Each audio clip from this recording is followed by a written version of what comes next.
तो दूसरे दिन आए, शाम को मैं आयो तो वो लेडी से मतलब डाल रही है अंदर बाल्टी दे बराबर के। आगरा की रूबी और उसका खौफनाक सच, एक ऐसा सच जो पिछले 1.5 महीने से दफन पड़ा था, जिसे सुनकर हर कोई हिल गया कि कैसे रूबी ने पहले अपने पति सुरेंद्र शर्मा को मारा और फिर बाथरूम में गड्ढा खोद कर दफना दिया, उसके ऊपर सीमेंट का प्लास्टर करवा दिया। प्लास्टर करने वाला मिस्त्री कौन था, वो कहाँ का था, कैसे उस तक रूबी पहुंची, कई सारे सवाल थे। उस मिस्त्री ने उस दौरान वहां पर क्या कुछ देखा, इन सवालों का जवाब तलाशते तलाशते हम पहुंच गए उस मिस्त्री तक। मिस्त्री रवि कुमार। हमारे सहयोगी ने जब रवि कुमार नाम के इस मिस्त्री से बात की तो उसने बताया कि वो पहले पड़ोस में काम कर चुका था, जहां से रूबी ने उसका नंबर लिया, उसे कॉल किया। उस वक्त वो बिजपुरी गांव में काम कर रहा था। उसके मुताबिक रूबी ने उसे कॉल करके काम करने के लिए बुलाया। वो अगले दिन उसके घर गया। फिर उसने जो कुछ देखा वो दंग करने वाला जरूर था।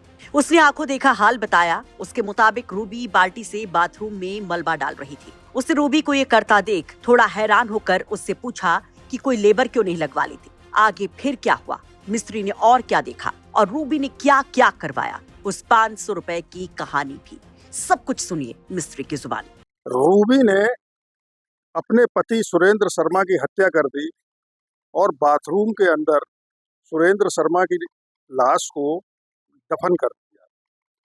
दफन करने के बाद जो सारी प्रक्रिया हुई है उसमें सीमेंट जो ऊपर से किया गया है वो रवि ने किया था और हमें रवि मिल गए हैं। तो आपका पूरा नाम क्या है?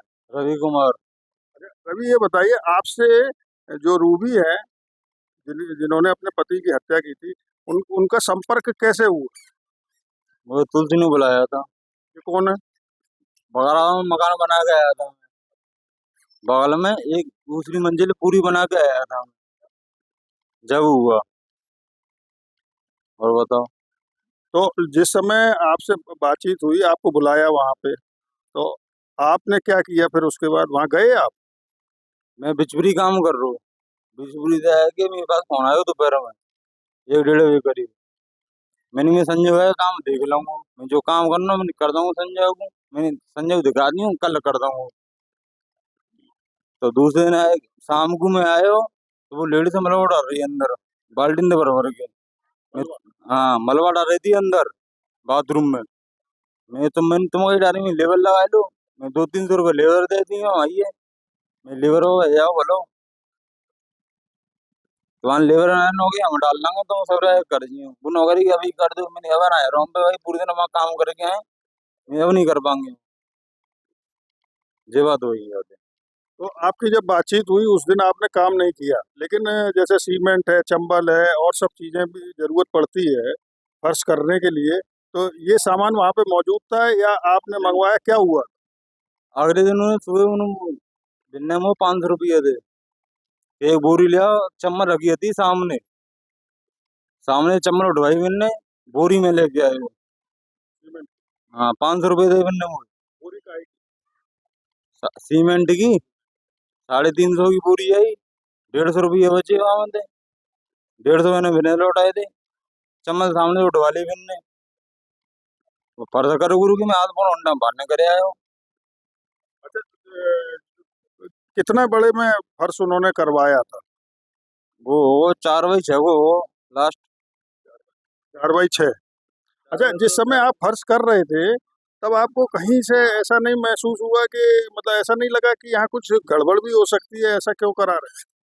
लेटरिंग थी 1.5 फुट ऊंची, 1.5 फुट उसने भर्त कर रखा था उसमें, 1.5 फुट ऊंचा भर्त हो गया था। लेटरिंग बराबर भर्त कर दिया उसने।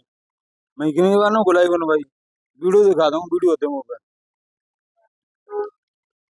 मैं कि फर्जा करके मैं आया हुआ पे घर, और वो 500 रुपये आए मैंने उन दो लेबर ने, लेबर मिस्त्री है। अच्छा, आपने उनसे ठहराए कितने रुपए थे? मैंने ठहराया, मैंने तो इच्छा जो दे दी हूँ। मैं बगल में काम करके मैं जो इच्छा हो मैं दे दी हूँ। घर जमाई ला गई बाद में छुट्टी है गई, मैं जो घर जमाई ला मिल जाने बहुत ने मैंने।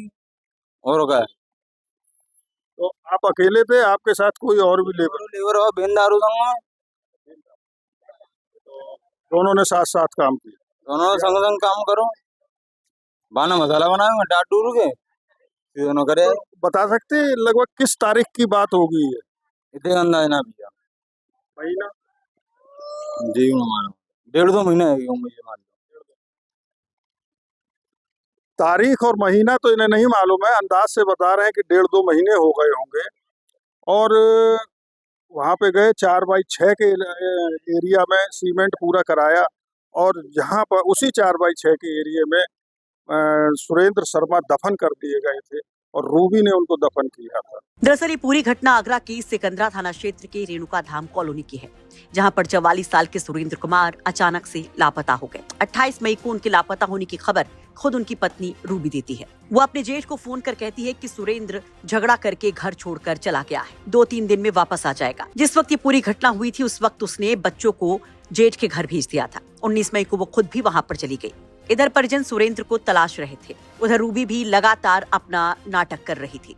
पुलिस सीसीटीवी फुटेज को खंगाल रही थी तो रूबी भी उसमें साथ पुलिस की नजर आ रही थी। जांच के दौरान कई सवालों का जवाब रूबी ने ऐसा दिया जो मेल नहीं खाए। कई तथ्यों पर रूबी संदिग्ध पाई गई। वहीं सुरेंद्र के भाई की तहरीर पर शुक्रवार को पुलिस जब दोबारा से रूबी के घर पहुंची और दबाव बनाया तो रूबी ने अपना गुनाह कबूल कर लिया। रूबी ने बाथरूम में सुरेंद्र का शव होने की बात कही। पुलिस ने जब बाथरूम के फर्श को खुदवाना शुरू किया तो मानो हर कोई हिल गया। अंदर मिला सुरेंद्र का शव। पुलिस ने फौरन रूबी को गिरफ्तार किया। थाने लाकर रूबी से पूछताछ हुई तो जो जानकारी मिल रही उसके मुताबिक रूबी ने कबूल किया कि उसने पति सुरेंद्र को पहले खाने में नशीला पदार्थ दिया, उसके बाद उसकी हत्या कर दी।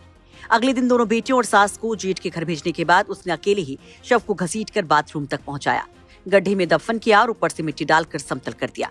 पुलिस के मुताबिक शक से बचने के लिए रूबी ने बाद में मिस्त्री बुलाकर बाथरूम ऊंचा कराने का बहाना बनाया और पूरे फर्श पर सीमेंट का प्लास्टर करवा दिया। रूबी ने भी बताया कि उसका पति शराब पीता था, आए दिन उसके साथ मारपीट करता था, कोई काम नहीं करता था और घर का खर्च उसकी माँ की सरकारी पेंशन से ही चलता था।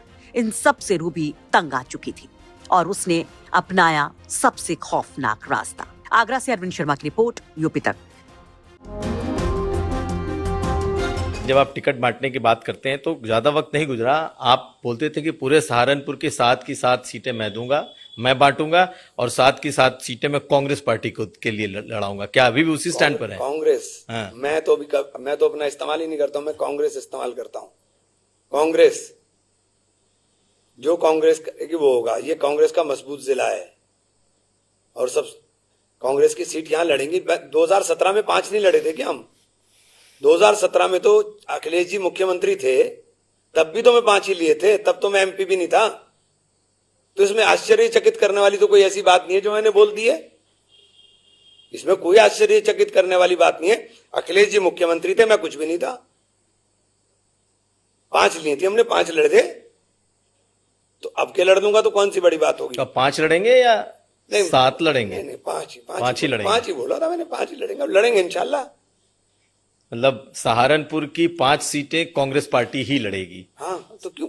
पहले भी लड़े थे भाई, 2017 में जब थे तब भी लड़े थे, अब भी लड़ लेंगे। उसमें कोई आश्चर्यचकित करने वाली बात थोड़ी है।